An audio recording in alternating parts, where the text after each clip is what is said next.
Watch it anywhere in India. All your favorite OTT apps and TV channels under one subscription. Say goodbye to multiple logins and subscriptions. Works with any existing internet even if it's slow. Beam TV Android app. Download now. Only on Play Store.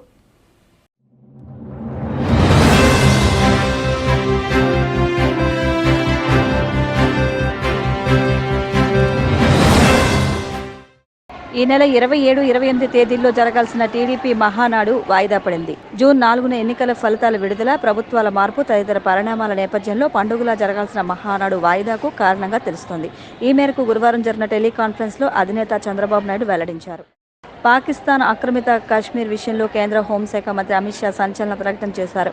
BJP నేతృత్వంలోని NDA కూటమి 400 సీట్లతో కేంద్రంలో తిరిగి అధికారం చేపట్టిన తరువాత పీఓకేని తిరిగి స్వాధీనం చేసుకుంటామని స్పష్టం చేశారు. పశ్చిమ బెంగాల్లోని శ్రీరాంపూర్లో నిర్వహించిన ఎన్నికల ప్రచార సభలో ఆయన మాట్లాడుతూ ఈ ప్రకటన చేశారు. ఎన్నికల ముందు అధికార వైసీపీ నుంచి టీడీపీలోకి ఫిరాయించిన ఎమ్మెల్సీ జంగా కృష్ణమూర్తిపై అనర్హత వేటు పడింది. జంగాపై అనర్హత వేటు వేయాలని శాసనమండలి చైర్మన్ కు వైసీపీ ఫిర్యాదు చేసింది. పార్టీ ఫిరాయింపుల నిరోధక చట్టం కింద అనర్హత వేటు వేయాలని వైసీపీ కోరింది. ఈ మేరకు YCP whip Lella Appireddy assembly secretary general కు ఫిర్యాదు చేశారు.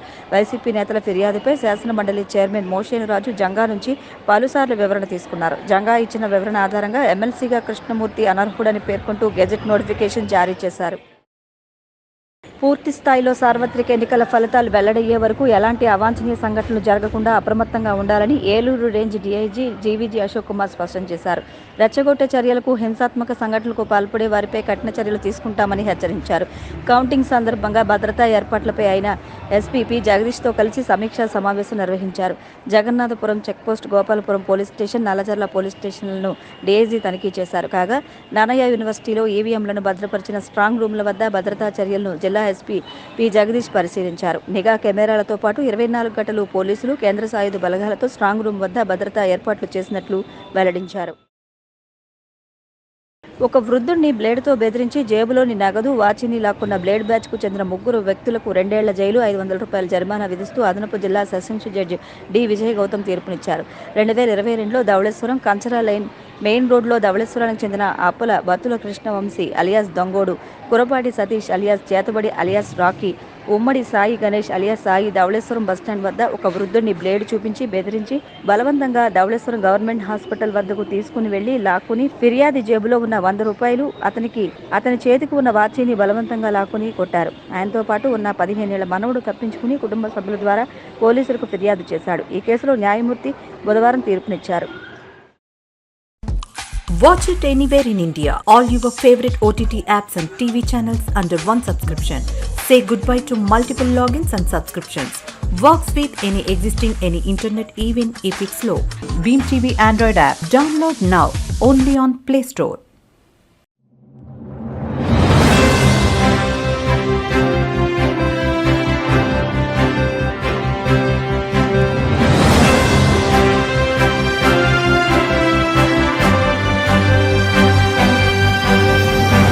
నమస్కారం, మీరు చూస్తున్నది సిసిసి డిజిటల్ 230 న్యూస్ బులెటిన్. నేను దేవి. ఈనాటి వార్తలకు ముందుగా ముఖ్యాంశాలు. ఏపీలో పోలింగ్ 81.86% నమోదైనట్టు ప్రకటించిన ఏపీ ఎన్నికల కమిషన్. రాష్ట్ర వ్యాప్తంగా 33 ప్రాంతాల్లో ఈవీఎంలను భద్రపరిచామని స్పష్టం. భీమవరంలో దశమహావిద్య సహిత అతిరాత్ర మహాయాగం. 11 రోజుల పాటు యాగం జరుగుతుందని నిర్వాహకుల ప్రకటన. గూడూరు సబ్ డివిజన్ పరిధిలో 144వ సెక్షన్ అమలు. నిరసనలు, ర్యాలీలకు అనుమతులు తీసుకోవాలన్న డీఎస్పీ సూర్యనారాయణ రెడ్డి. ఇండియా కూటమిదే విజయమన్న కాంగ్రెస్ జాతీయ అధ్యక్షులు మల్లికార్జున ఖర్గే. జూన్ 4న ప్రభుత్వాన్ని స్థాపిస్తామంటూ ధీమా. ఏపీలో పోలింగ్ 81.6% నమోదు అయినట్లు సీఈఓ ముఖేష్ కుమార్ మీనా వెల్లడించారు. ఏపీలో ఇటీవల జరిగిన అసెంబ్లీ, ఎంపీ ఎన్నికల అంశంపై సీఈఓ ముఖేష్ కుమార్ మీనా మీడియా సమావేశంలో భాగంగా కీలక విషయాలను ప్రకటించారు. ఈ నేపథ్యంలో గతంలో కంటే ఈసారి ఏపీలో పోలింగ్ 81.6% నమోదైనట్లు వెల్లడించారు. ఏపీలో జరిగిన అసెంబ్లీ, ఎంపీ ఎన్నికల అంశంపై సీఈఓ ముఖేష్ కుమార్ మీనా మీడియా సమావేశంలో భాగంగా కీలక విషయాలను ప్రకటించారు. ఈ నేపథ్యంలో గతంలో కంటే ఈసారి ఏపీలో అత్యధికంగా పోలింగ్ 2.09% పెరిగినట్టు వెల్లడించారు. అత్యధికంగా దర్శి నియోజకవర్గంలో 90.91%తో అత్యధిక ఓటింగ్ శాతం నమోదు కాగా, తిరుపతి నియోజకవర్గంలో అత్యల్పంగా 63.32% రికార్డు అయినట్లు చెప్పారు. ఇక ఓటింగ్ పూర్తయిన తర్వాత రాష్ట్ర వ్యాప్తంగా 33 ప్రాంతాల్లో ఈవీఎంలను భద్రపరిచామని ఈసీ తెలిపారు. దీంతో పాటు సెక్యూరిటీని కూడా పెద్ద ఎత్తున ఏర్పాటు చేసినట్లు వెల్లడించారు. 40,333. సో పార్లమెంట్కి 227 ఓట్ ఎక్కువ వచ్చినాయి. సో దట్ ఎనీవే కొంతమంది people have their own choice. So some people might not have voted. This comes to అంటే ఓన్లీ ఈవీఎం పోల్ చూస్తే మనకు polling percentage is 80.66 is the exact percentage finalized yesterday night. 80.66% final voting percent EVM polled votes. 2014లో మనకు percentage was 78.41%. 2019లో 79.77%. So ఈసారి almost 1% ఈవీఎంలోనే increase అయింది. తర్వాత male members 1,64,00,000. Further digits మేము మీకు నోట్లో ఇస్తాము. And female voters 1,69,00,000. అదర్ కేటగిరీస్లో 1,517. So this is the total number of voters. Yeah. Now దాంట్లో కూడా మనం చూస్తే అసెంబ్లీ కాన్స్టిట్యుయెన్సీకి వస్తే దర్శి హైయెస్ట్ పోలింగ్ జరిగింది 90.91%. పార్లమెంటరీ కాన్స్టిట్యుయెన్సీలో ఒంగోల్ హైయెస్ట్ ఓటింగ్ జరిగింది 87.06. అసెంబ్లీలో లోయెస్ట్ తిరుపతి 63.32. లాస్ట్ టైం 2019లో తిరుపతిలో 65.9 ఉంది. సో కొద్దిగా అక్కడ తగ్గింది. Most probably what we presume is the reason that మనం బోగస్ ఓట్ని కొద్దిగా కంట్రోల్ చేయగలిగాం కాబట్టి అక్కడ కొద్దిగా తగ్గింది. లోవెస్ట్ పార్లమెంటరీ కాన్స్టిట్యుయెన్సీకి వస్తే వైజాగ్ 71.11%. బట్ ఇది ఒక మంచి న్యూస్. అంటే లాస్ట్ టైం వైజాగ్లోనే ఓన్లీ 67% ఓటు ఉండేది. ఈసారి 71% వచ్చింది. దాట్ మీన్స్ ఆల్మోస్ట్ 4%, 3.8% ఇంక్రీజ్ అయింది. దాట్ ఈస్ అర్బన్ ఏరియాలో కొద్దిగా పెరిగింది. That's a very good sign. నా దీంతో పాటు మనము పోస్టల్ బ్యాలెట్ కూడా చేయడం జరిగింది. పోస్టల్ బ్యాలెట్ కూడా ఇంతకుముందు కూడా అన్ని పార్టీస్కి మనము ఆల్రెడీ డీటెయిల్స్ ఇచ్చాము. దాంట్లో what we said that there are 4,44,000 postal ballots election డ్యూటీలో ఉన్న వాళ్ళు వేశారు.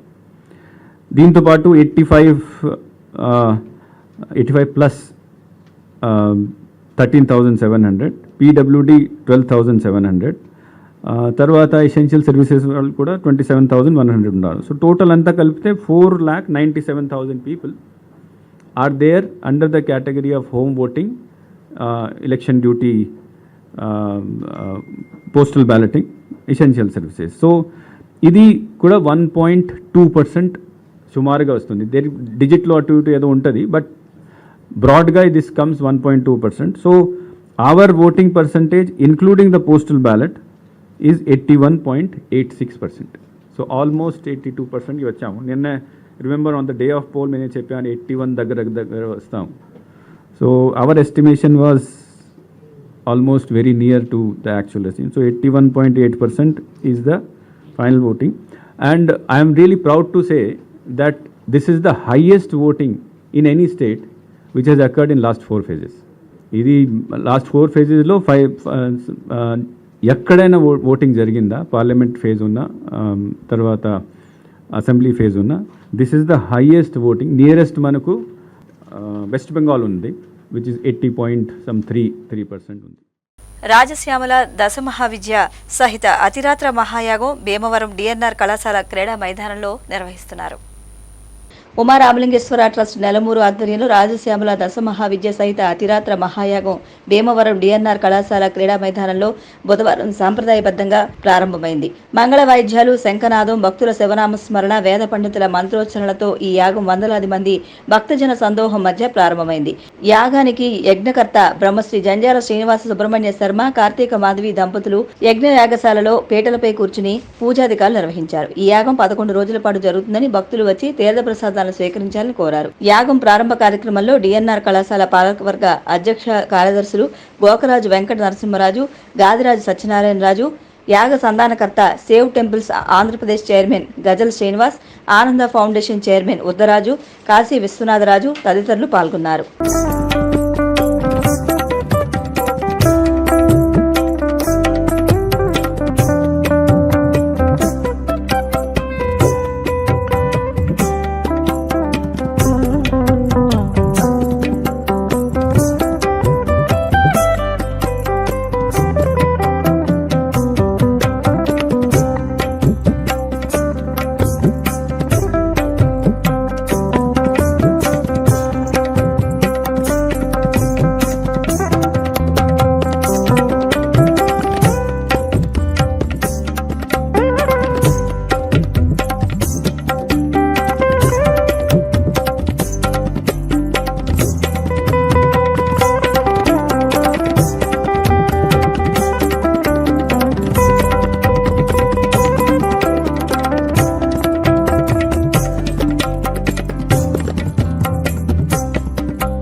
ఇక్కడ జరిగే అతిరాత్ర మహాయాగం జయప్రదంగా జరిగి మరి ఈ 25వ తారీఖు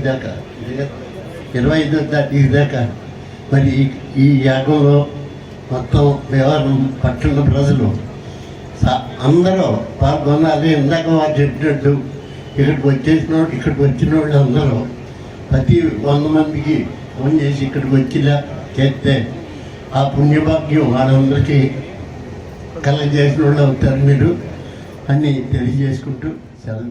ఈ రోజున అతిరాత్రి మహాయాగం ఇక్కడ గంగావతి స్థలంలో ప్రారంభించడానికి సుబ్రహ్మణ్య సార్ గారు అడిగినట్టునే అధ్యక్షుడు నరసింహారావు ఇది అందరికీ మంచి జరుగుతున్న ఉద్దేశంతో వెంటనే దానికి పర్మిషన్ ఇవ్వడం జరిగింది.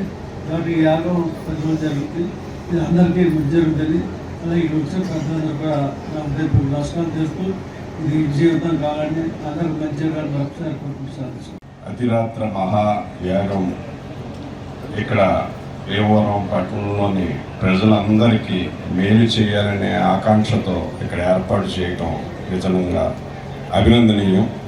మరి అటువంటి కార్యక్రమం మా పూర్వీకులు దానం చేసిన స్థలంలో చేయడం ఈ స్థలానికే ఒక యోగం అని చెప్పేసి తెలియజేసుకుంటూ మరి ఈ మంచి కార్యక్రమానికి మర్చిపోకుండా మమ్మల్ని కూడా పిలిచినందుకు కమిటీ వారికి ధన్యవాదాలు తెలియజేస్తున్నాను. మరి మహోజ్వలమైనటువంటి మా భీమవరం పట్టణంలో దంతులూరి నారాయణరాజు కళాశాల గంగాపుత్రుల క్రీడా మైదానంలో ఒక అద్భుతమైన యాగం మనం నిర్వహించబోతున్నాం. మరి బ్రహ్మశ్రీ ఎన్నికైనటువంటి ఈ జంజాల గజల్ శ్రీనివాస్ ఇటువంటి ధార్మిక కార్యక్రమానికి ఎక్కడున్నా సరే ప్రపంచంలో తిరుగుతూ ఒక ఆధ్యాత్మిక చైతన్యం కల్పిస్తున్నటువంటి గజల్ శ్రీనివాస్ డిఎన్ఆర్ కళాశాల యాజమాన్యం, అలాగే కర్ణాటక నుంచి ఎక్కడి నుంచో దేశం అనుభవం నుంచి వచ్చారు విద్యుత్ మహానుభావులంతా కూడా. వాళ్ళందరికీ కూడా పాదాలను చేస్తున్నాం. ఓం నమః శివాయ. అలాగే ఇతర ప్రజలందరికీ నమస్కారం తెలుపుతూ ముఖ్యంగా డిఎన్ఆర్ కాలేజీ ప్రెసిడెంట్ గారి నరసింహరాజు గారికి ఇక్కడ ఇచ్చినటువంటి స్థలదాత, అలాగే ఇవన్నీ కార్యక్రమాలను చూసుకోవడానికి ఆయన ఎంతో ముందుకు వచ్చారు కాబట్టి సత్యనారాయణ గారికి, అలాగే సెక్రటరీ సత్యనారాయణ గారికి, మరి కంటెంట్ వెంకటరాజు గారికి, జగన్ శ్రీనివాస్ గారికి, మరి ధనామతుల ఫ్యామిలీ వారికి అందరికీ కూడా మరి ఈ అతిరథ మహాయాగాన్ని బాగా జరపాలని కోరుతూ సెలవు తీసుకుంటాను. నమస్కారం. ఈ యజ్ఞ భూమికి డిఎన్ఆర్ కళాశాల ఈ కళా ప్రాంగణానికి, క్రీడా ప్రాంగణానికి, ఇక్కడ ఉన్నటువంటి యజ్ఞ పురుషులు, వేద పురుషులు, వేదమూర్తులైనటువంటి వారందరికీ కూడా పాదాభివందనం చేస్తూ, శర్మ గారు, శ్రీనివాస శర్మ ఆ మధ్య అనేక దేవతల యొక్క కళ్యాణం చేయిస్తూ గర్భగుడిలోకి వెళ్తుంటే అంతరాలయంలోకి, అలాగే భీమవరంలోకి వస్తే ఇద్దరు ఉంటారు జై విజుల్లాగా, ఒకడు చెరిపాడు రంగసాయి, ఇంకోటి గద్దెడు వెంకటరాజు. అంటే అలాగే మా విశ్వనాథరాజు గారు ఈ స్థల పురాణం ఏదైతే ఉన్నదో దీనికి ఈయన ఈ పురాణ కర్త మా విశ్వనాథరాజు గారు. భీమవరానికి మా ఊళ్ళమ్మ దయ, శ్రీరామలింగేశ్వర స్వామి, సోమేశ్వర స్వామి, భీమేశ్వర స్వామి దయ, ఇవాళ డిఎన్ఆర్ వారి సౌజన్యంతో ఇక్కడికి రావడం సంతోషంగా నేను భావిస్తూ, దయ ఉంచి చెప్పండి, మంచి కార్యక్రమము చెప్పులేసుకెళ్తుంది, మంచి కార్యక్రమము చెప్పులతో వెళ్తుంది. చెడ్డ కార్యక్రమాలన్నీ పుకారులో బయలుదేరుతాయి, ఫాస్ట్గా వెళ్ళిపోతాయి. ఈ మంచి కార్యక్రమానికి మీరే రథసారథులు, మీరే. తెలియజేయాలని ఆనందంతో చెప్పే మాట ఏమిటంటే, నేను 2015వ సంవత్సరంలో నా దగ్గర ₹1 లేదు. రాజమండ్రి కాతేరులో అగ్నిష్టోమ సోమ యజ్ఞం చేశాను. ఆ యజ్ఞం చేసినప్పుడు వచ్చిన వాళ్ళు కూడా వీళ్ళే. అయితే చాలా మంది అన్నారు, నీ దగ్గర రూపాయలు లేవు కదరా, నేను ఎత్తుకు రూపాయి పెడితే రూపాయి కొట్టుకుపోతారు కానీ కష్టం అనేటువంటి మాట అనేది 5వ రోజు వచ్చినప్పటికి ఆ కార్యక్రమంతో వైభవంగా జరిగి ఆఖరి రోజు నాడు వచ్చేటప్పటికి నేను ఎవ్వరికి ₹1 తగ్గలేదు. రెండో విషయం ఏంటంటే, శర్మ గారి కార్యక్రమం సంకల్పం చేసిన తర్వాత కర్ణాటక మత్తూరు వెళ్ళడం, వారితో మాట్లాడడం, వాళ్ళు సుముఖంగా ఉండడం, తప్పకుండా భీమవరంలో ఈ యజ్ఞం చేయడానికి పెద్ద అయిన కేశవ సోమయాజి గారు ఓపిక లేకపోయినా సరే నేను తప్పకుండా వస్తాను. వాళ్ళందరికీ కూడా వెల్ సెటిల్డ్. మనకి ఇక్కడ కొబ్బరి తోటలో ఎలాగో స్మార్ట్ సిటీకి పచ్చదనం కరువైందని ఐలాండ్స్ డివైడర్లు, రోడ్ సైడ్ మార్జిన్లో ఎండిపోయిన పిచ్చి మొక్కలు దర్శనమిస్తున్నాయి. స్మార్ట్ సిటీకి పచ్చదనం కరువైందని విష వృక్షాలు తొలగించి వేప మొక్కలు నాటించాలని పౌర సంక్షేమ సంఘం సూచించింది. 5 లక్షల జనాభా కలిగిన Kakinada smart city municipal corporation పచ్చదనం కోసం కనీసంగా 2% నిధులు కూడా ఖర్చు చేయడం లేదన్నారు. కాకినాడ తూర్పు బీచ్ రోడ్ నుంచి పడమర సామర్లకోట రోడ్ వరకు, ఉత్తరం ఏడీబీ రోడ్ నుంచి దక్షిణం జగన్నాథపురం వరకు రోడ్ మార్జిన్లలో పచ్చదనం కరువైందని, ట్రాఫిక్ ఐలాండ్స్ డివైడర్లు, రోడ్ సైడ్ మార్జిన్లలో ఎండిపోయిన లాన్ పిచ్చి మొక్కలు, ఆహ్లాదమైన పచ్చదనం ఎక్కడా కనిపించడం లేదన్నారు. అటు జగన్నాథపురం వరకు ఈ రోడ్ ఐలాండ్స్లో కానీ, రోడ్డు డివైడర్స్లో కానీ, రోడ్ల మార్జిన్లో కానీ ఎక్కడ కూడా కాసేంత పచ్చదనం కనిపించడం లేదు. ఇక్కడ కూడా ఓఎన్జీసీ నిర్వహణలో ఏర్పడినటువంటి ఐలాండ్ గ్రీనరీ పూర్తిగా ఎండిపోయింది. పట్టించుకున్న పరిస్థితి ఎక్కడ కనిపించడం లేదు. కాకినాడ నగరంలో విషపూరితమైనటువంటి కోనోకార్పస్ 7 ఆకుల చెట్లు వృక్షాలుగా ఎదిగిపోయాయి. వీటి వల్ల సీనియర్ సిటిజన్స్, చిన్నారులు రోగ నిరోధక శక్తి తగ్గినప్పుడు అనారోగ్యాలకు గురవుతున్నటువంటి దుస్థితి ఉంది. కాబట్టి నగరపాలక సంస్థ గుడావారు ప్రత్యేక శ్రద్ధ వహించి ఈ విషవృక్షాలను తొలగించి వేప వృక్షాలు, మన ఆంధ్రప్రదేశ్ రాష్ట్ర వృక్షమైనటువంటి వేప వృక్షాలు, ఆ యొక్క వేప మొక్కలు నాటించే కార్యక్రమం చేయాలని పౌర సంక్షేమ సంఘం కోరుతోంది. గూడూరు సబ్ డివిజన్ పరిధిలో సెక్షన్ 144 అమల్లో ఉందని డీఎస్పీ సూర్యనారాయణ రెడ్డి తెలిపారు. గూడూరు సబ్ డివిజన్ పరిధిలో సెక్షన్ 144 అమల్లో ఉందని, ఎవరైనా నిరసనలు, ర్యాలీలు నిర్వహించాలంటే అనుమతులు తీసుకోవాలని గూడూరు డీఎస్పీ సూర్యనారాయణ రెడ్డి తెలిపారు. ఈ మేరకు ఆయన తిరుపతి జిల్లా గూడూరు పట్టణంలోని పాత బస్టాండ్ సెంటర్ వద్ద మీడియాతో మాట్లాడుతూ, ఎన్నికల పోలింగ్ ముగిసినప్పటికీ గూడూరు డివిజన్ పరిధిలోని సెక్షన్ 144 అమల్లో ఉందని తెలిపారు. ఎన్నికల పోలింగ్ నాడు చిలుకలూరులో జరిగిన ఘర్షణపై విచారణ జరుపుతున్నామని, బాధ్యులపై చట్ట ప్రకారం చర్యలు తీసుకుంటామని హెచ్చరించారు. ఈ సమావేశంలో సీఐలు పాపారావు, వేణుగోపాల్ రెడ్డి, సిబ్బంది తదితరులు పాల్గొన్నారు. దీనికి ముందు జరిగిన ఎలక్షన్ అఫీసర్లు కూడా ఇన్వెస్టిగేషన్ చేస్తూ ఉన్నారు. ఆ పాయింట్ ఆఫ్ వ్యూలో మీ దగ్గర మీరు నా ఎవిడెన్స్ కూడా మనకు పూర్తిగా డిజిటల్ ఎవిడెన్స్ ఉంది ఇక్కడ. దాని ప్రకారం ఎలాంటి నిష్పక్షపాతం లేకుండా, ఎలాంటి పక్షపాతం లేకుండా నిష్పక్షపాతంగా ఇన్వెస్టిగేషన్ చేయబడుతుంది. ఎవరైనా తప్పు చేస్తే వాళ్ళు వదిలేది లేదు. అంతేగాని మేము వాళ్ళకి అన్యాయం జరిగింది, వీళ్ళకి అన్యాయం జరిగింది పోలీసులకి దగ్గర రావాలి. మీ సొంత నిర్ణయాలు తీసుకునేప్పటికీ వారి మీద కఠిన చర్యలు తీసుకుంటాము. పోలీసు వారు చట్ట ప్రకారం చర్యలు తీసుకుంటారు తప్పితే ఎలాంటి ఏముండవు, రాజకీయ ఒత్తిడి లేవు మా మీద. 100% ఎలక్షన్ కమిషన్ అథారిటీ వారు ఇచ్చిన రూల్స్ ప్రకారమే వారు కానీ చట్ట వ్యతిరేకమైన నిర్ణయాలు తీసుకుంటే వారు పూర్తిగా చట్టానికి బాధ్యులవుతారు. వారి మీద చట్ట ప్రకారం చర్యలు తీసుకోబడతాయి. 2 పార్టీలు ఎదురెదురుపడి వాళ్ళు రూల్స్ వైలేట్ చేయడం జరిగింది. దాని ప్రకారం దాని మీద ఆ కేసు తీసేయడం జరిగింది. దాని మీద విచారణ జరుపుతున్నాము. దాని మీద మీ అందరి దగ్గర కూడా డిజిటల్ ఎవిడెన్స్ ఉంది, అందరి దగ్గర ఎవిడెన్స్ ఉంది. దాని ప్రకారం చర్య తీసుకోబడినాం. మీరు చెప్పినట్టుగానే దాంట్లో పెట్రోలు లేకపోతే డీజిల్ కూడా చల్లడం జరిగింది. దాని ప్రకారం కూడా అది ఎందుకు చల్లారు, ఏ విధంగా అసలు ఎందుకు చల్లడం జరిగిందని కూడా వాళ్ళు కంప్లైంట్ ఇచ్చారు. అది కూడా విచారిస్తున్నాము. ఎవరు అక్రమంగా ప్రవేశించారు వారి మీద కూడా మేము విచారిస్తున్నాము. వీటన్నిటి మీద ఎలక్షన్ కమిషన్కి మేము రిపోర్ట్ పంపించి చట్ట ప్రకారం యాక్షన్ తీసుకోవడం జరుగుతుంది. ఏజెంట్ను వైసీపీకి అప్పగించిన ఎస్ఐ అంజిరెడ్డిపై ఎన్నికల కమిషన్కు ఫిర్యాదు చేస్తామని గూడూరు అసెంబ్లీ నియోజకవర్గ కూటమి తెలుగుదేశం పార్టీ అభ్యర్థి పాసం సునీల్ కుమార్ తెలిపారు. టీడీపీ బూత్ ఏజెంట్పై చేయి చేసుకోవడంతో పాటు తమ ఏజెంట్ను వైసీపీకి అప్పగించిన ఎస్ఐ అంజిరెడ్డిపై ఎన్నికల కమిషన్కు ఫిర్యాదు చేస్తామని గూడూరు అసెంబ్లీ నియోజకవర్గ కూటమి తెలుగుదేశం పార్టీ అభ్యర్థి పాసం సునీల్ కుమార్ స్పష్టం చేశారు. తిరుపతి జిల్లా గూడూరులోని తెలుగుదేశం పార్టీ కార్యాలయంలో ఆయన మీడియా సమావేశం నిర్వహించారు. చెల్లకూరు ప్రాంతంలో వైసీపీ రౌడీలు ఓటర్లను భయభ్రాంతులకు గురిచేయడంతో పాటు తెలుగుదేశం పార్టీ ఏజెంట్ రామచంద్రారెడ్డిపై ఎస్ఐ అంజిరెడ్డి చేయి చేసుకోవడంతో పాటు అతడిని వైసీపీ రౌడీలకు అప్పగించారని ఆరోపించారు. అనంతరం వైసీపీ అభ్యర్థి మేరీగా మురళీధర్ చేసిన దౌర్జన్యాన్ని వీడియో ద్వారా మీడియాకు చూపించారు. ఎన్డీఏ కూటమి రాష్ట్రంలో అధికారంలోకి రాబోతుందని 120 పైబడి అసెంబ్లీ స్థానాల్లో ఓటమి అభ్యర్థులు విజయం సాధిస్తున్నారని ధీమా వ్యక్తం చేశారు. వైఎస్ఆర్సీపీ నాయకులు చెప్పడంలా కొట్టింది అంజిరెడ్డి, ఎస్ఐ అంజిరెడ్డి. ఎప్పుడు వచ్చాను రామచంద్రారెడ్డి గారిని కొడుతున్నారు నాకు నేను అక్కడికి వచ్చాను.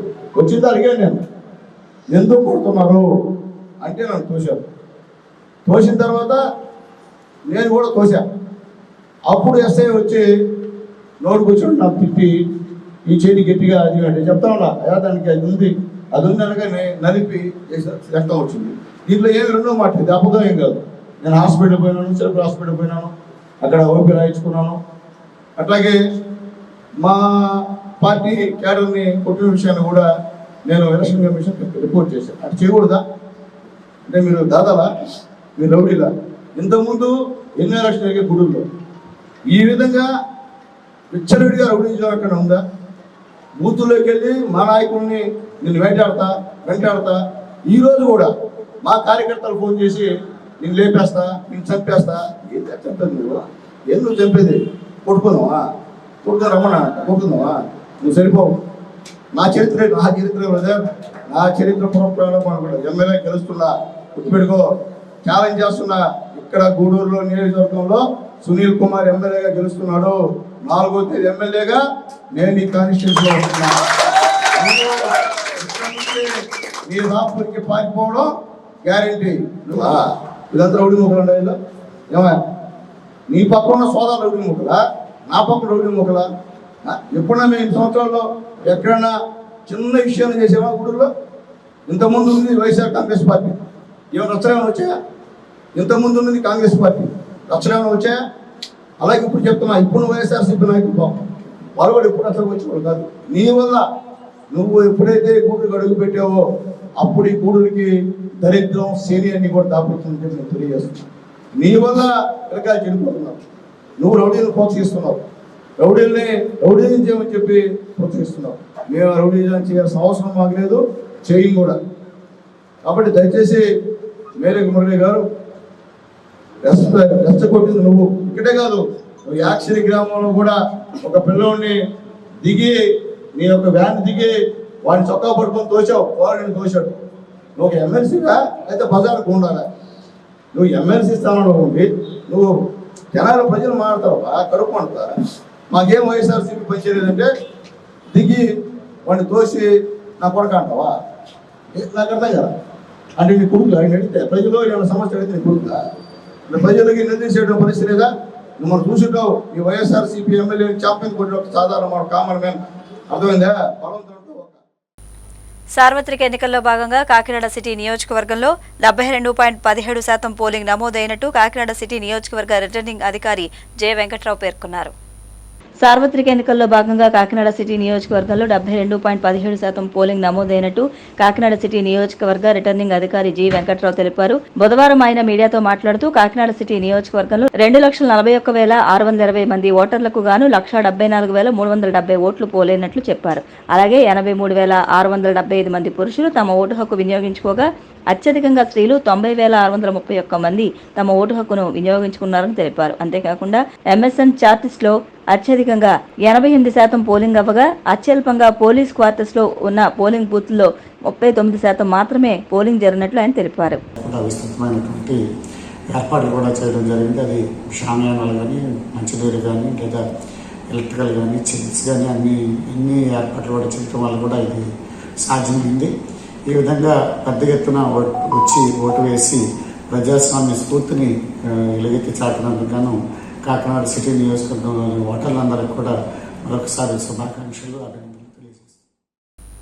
ఇండియా కూటమి జూన్ 4న కేంద్రంలో ప్రభుత్వాన్ని ఏర్పాటు చేయబోతుందని కాంగ్రెస్ జాతీయ అధ్యక్షుడు మల్లికార్జున ఖర్గే పేర్కొన్నారు. ఇండియా కూటమి జూన్ 4న కేంద్రంలో ప్రభుత్వాన్ని ఏర్పాటు చేయబోతుందని కాంగ్రెస్ జాతీయ అధ్యక్షుడు మల్లికార్జున ఖర్గే ధీమా వ్యక్తం చేశారు. ఇంతవరకు పూర్తయిన 4 విడతల పోలింగ్లో విపక్ష కూటమి స్ట్రాంగ్ పొజిషన్లో నిలిచిందని, ప్రధానమంత్రి నరేంద్ర మోదీని సాగనంపడానికి దేశ ప్రజలు సిద్ధంగా ఉన్నారని తెలిపారు. ప్రజాస్వామ్యం, రాజ్యాంగాన్ని కాపాడటానికి ఈ ఎన్నికలు చాలా కీలకమని వ్యాఖ్యానించారు. మల్లికార్జున ఖర్గే, సమాజ్వాదీ పార్టీ అధ్యక్షుడు అఖిలేష్ యాదవ్ లక్నోలో బుధవారం సంయుక్తంగా మీడియా సమావేశంలో పాల్గొన్నారు. హైదరాబాద్లో బీజేపీకి చెందిన మహిళా అభ్యర్థిని ఒకరు బురకాలు తొలగించి మహిళల ఐడెంటిటీని తనిఖీ చేయడం బాధాకరమని అన్నారు. దీనిని స్వేచ్ఛగా, సజావుగా ఎన్నికలు నిర్వహించడమని అంటారా అని ఖర్గే ప్రశ్నించారు. కర్ణాటక, తెలంగాణలో తాము ఇచ్చిన హామీలను అమలు చేశామని చెప్పారు. चोटी से अब उतरना शुरू हो गया है, अब लुढ़कना शुरू हो गया है. उनका काउंटडाउन के साथ साथ माउंटेन डाउन भी शुरू हो गया है. मैं अपने प्रेस के साथियों को भी 4 जून के जो सुनहरा समय आने वाला है उसके लिए बधाई दूंगा कि उस दिन फ्रीडम ऑफ प्रेस का दिन भी होगा. मीडिया मुक्ति और फ्रीडम ऑफ प्रेस का दिन भी 4 जून होगा. भारतीय जनता पार्टी अपने ही नेगेटिव नैरेटिव में उलझ गई है और जब हम पीछे मुड़ करके देखते हैं 10 साल दिल्ली की सरकार और लगभग 7 साल उत्तर प्रदेश की सरकार में हर बात उनकी झूठी निकली, वादे उनके झूठे निकले और हाल में जो हम लोगों ने उनका चुनाव देखा है वो उनकी बूथ कमेटियां लूट कमेटी के तरह काम करने लगी हैं और जो जन समर्थन इंडिया गठबंधन के लिए जनता में दिखाई दे रहा है, आने वाले समय में 140 करोड़ की जनता भारतीय जनता पार्टी को 140 सीटों के लिए भी तरसा देगी. भारतीय जनता पार्टी का रथ फंस नहीं गया है, धस गया है और इसीलिए उनकी भाषा बदली है. जो उन्हें अपने काम पर वोट मांगना था वो अपनी भाषणों में भाषा बदल दिए हैं. इसलिए नकारात्मक राजनीति का समय खत्म हो गया है. देश की जनता बदलाव चाहती है. वो बदलाव 4 जून को आने वाला है. इंडिया गठबंधन की सरकार बनेगी. तमाम जो जनता के लिए और जो हमारा किसान बैठा देख रहा है कि किसान की मदद हो, सहयोग हो, खुशहाली के रास्ते पर किसान जाए, उसे जो झूठा सपना दिखाया गया था आय दोगुनी का और काले कानून ला करके जो उसके साथ अन्याय हुआ था वो अभी किसान भूला नहीं है. वो थार से जो किसानों की जान गई, थार वाला घटना भी किसान भूला नहीं है. వార్తలు ముగించే ముందు ముఖ్యాంశాలు మరొకసారి. ఏపీలో పోలింగ్ 81.86% నమోదైనట్టు ప్రకటించిన ఏపీ ఎన్నికల కమిషన్. రాష్ట్ర వ్యాప్తంగా 33 ప్రాంతాల్లో ఈవీఎంలను భద్రపరిచామని స్పష్టం. భీమవరంలో దశమహావిద్య సహిత అతిరాత్ర మహాయాగం 11 రోజుల పాటు యాగం జరుగుతుందని నిర్వాహకుల ప్రకటన. గూడూరు సబ్ డివిజన్ పరిధిలో 144వ సెక్షన్ అమలు, నిరసనలు, ర్యాలీలకు అనుమతులు తీసుకోవాలన్న డీఎస్పీ సూర్యనారాయణ రెడ్డి. ఇండియా కూటమిదే విజయమన్న కాంగ్రెస్ జాతీయ అధ్యక్షులు మల్లికార్జున ఖర్గే. జూన్ 4న ప్రభుత్వాన్ని స్థాపిస్తామంటూ ధీమా. CCC డిజిటల్ 230 న్యూస్ బులెటిన్ ఇంతటితో సమాప్తం. నమస్కారం.